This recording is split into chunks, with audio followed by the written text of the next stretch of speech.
Our music, MC, White Supremacy Records, 09. Yeah, building the hood, I'm about to build it up. We're building the hood, I'm about to build it up. We're building the hood, I'm about to build it up. Yeah, we about to build it up. Our music, come on, we about to build it up. MC, that's right. Yeah, we about to build it up. White Supremacy.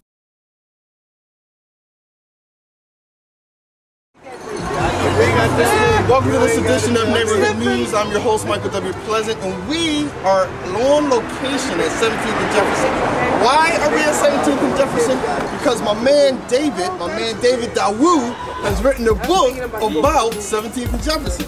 So we're here to talk about his book, talk about the characters of the book, get some good positive nuggets, and also to blow my man up. Welcome to the program, good brother. Thank you. Thank you for having me, Mike. 17th and Jefferson. Why did you write the book? Oh, I had to write the book, man. You know, it's the best in the city. I mean, if you look at 17th and Jefferson, dead smack on the map, we right here in the middle.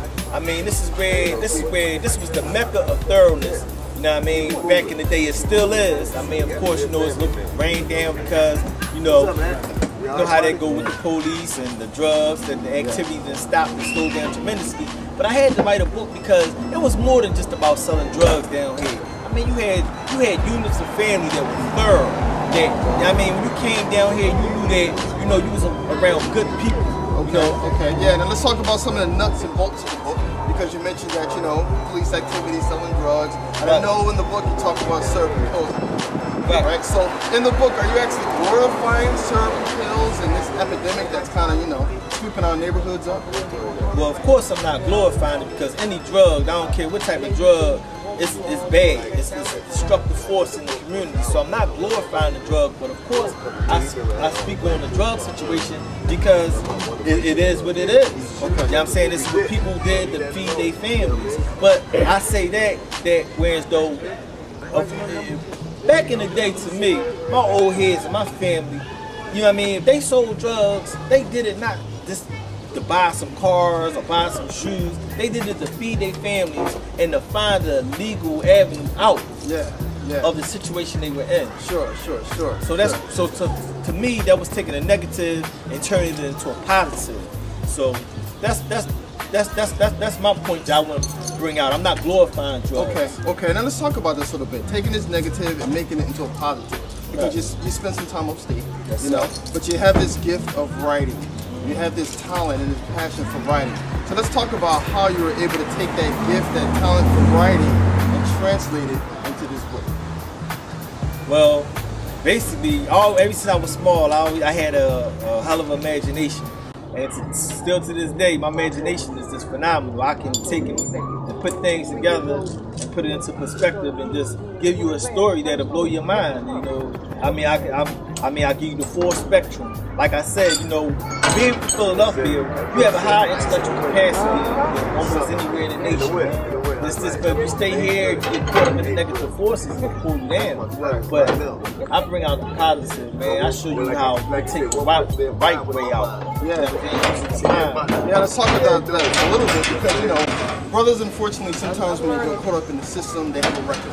And then they can't go out and get a legitimate job because this record follows them around. But what you were showing and telling us is that you're able to use whatever skills and gifts you have. Whether you know how to cut grass, whether you know how to do hair, you're able to take that skill and gift, use it, and make some positive things to feed your family. That's what you're telling us. That's what you did. Yes, sir.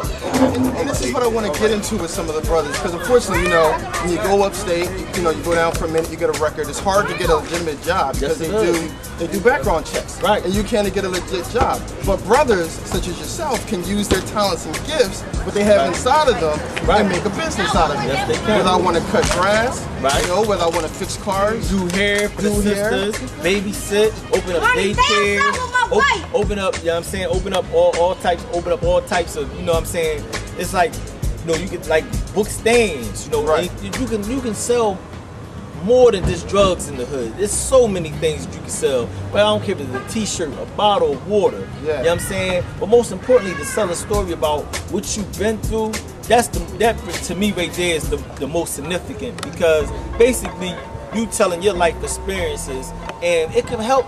Your life experience could definitely help somebody else. They could be going through that same thing in life, and then when they read it in your book, they say, "Dang, look how Blue handled their problem. Look how Hand handled their problem, or whatever arises." And I'm talking about handling the problem, not with a gun, but with your mind. Sure thing, 100%, 100%.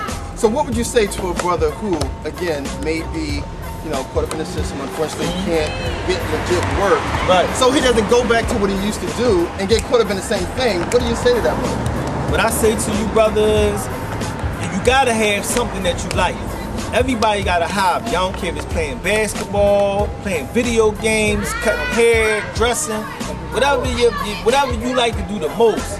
Harness in on that, and then build off of that. Come up with, you know what I'm saying, come up with your own creative niche and put it out there.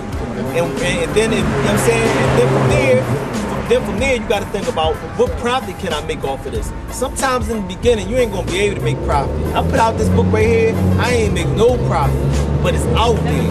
Now I had the potential to make more and do more. But the first step is to get your product out there. And that's the most important thing. Whether it's fixing cars, all right, put up a sign and say, "Look, man, look, I'll fix your car, man. Pull over right here." Whether it's cutting hair, look, man, I'll take you right down my basement and hook you up. And while you cutting hair, you saving money, you can pay for yourself to go to barber school. You like rapping, you can get in that studio. You like writing, you can get you can get right there in that laptop and start typing away. And there it is, baby. This is America. It's 2011. This is a capitalist country. You know what that means? Basically, in street terms, that means you can get money here. But it ain't all about money, because money only gonna last for a minute. But the thing that you want to put out there, man, is a positive message. Tell us about some of the characters in the book. You know, we're at 17th and Jefferson. Right. The names have changed, but the characters and the faces are all the same.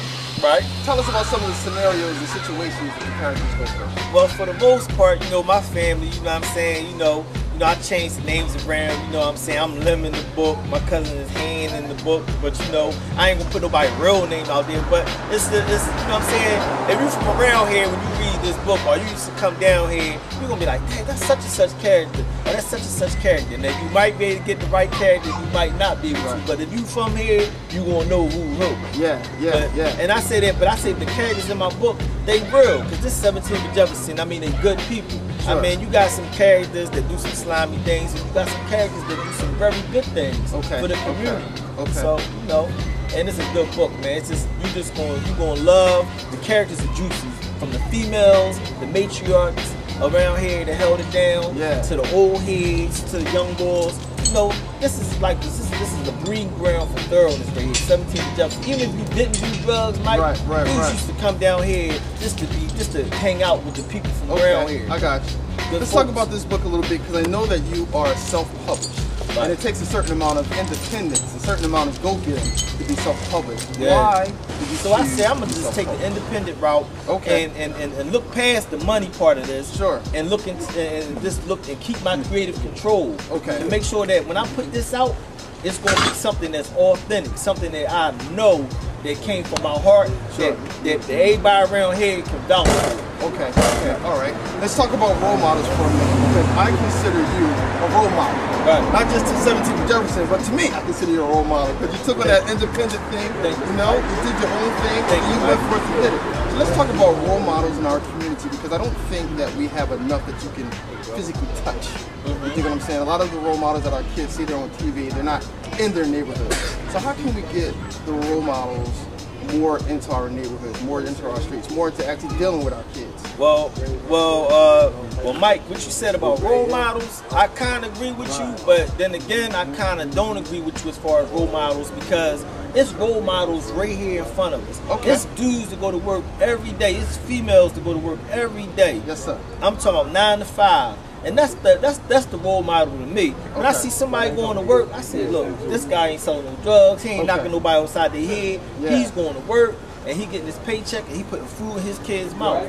To me, that's a role model. And how can we get these role models to interact in our hood? Well, they already doing it. But to me, a role model like me, I'm an entrepreneur, and this is what I do. If I walk through the block, if I see a young boy, and he doing something he ain't supposed to be doing, I'll pull him to the side and something like, damn, young boy, you know, you can do this, you can do that, and I'll just verbally tell you. And if I can physically help somebody, I will. And that's the role model. And around here in this neighborhood, that's what this was known for. On this block right here, I don't care if you was up here cutting up, and somebody down here saw you cutting up, they was going to tell you. But that was back in the day. That was back in the 70s, 80s. Yeah, it's a little different now. It's a little different now, but that's what you have to do. Those people that work have to be the role models. You got to, because this is your community. Correct. This is your community, and you got to look after your community. That's right. Where can we find this book, 17th and Jefferson?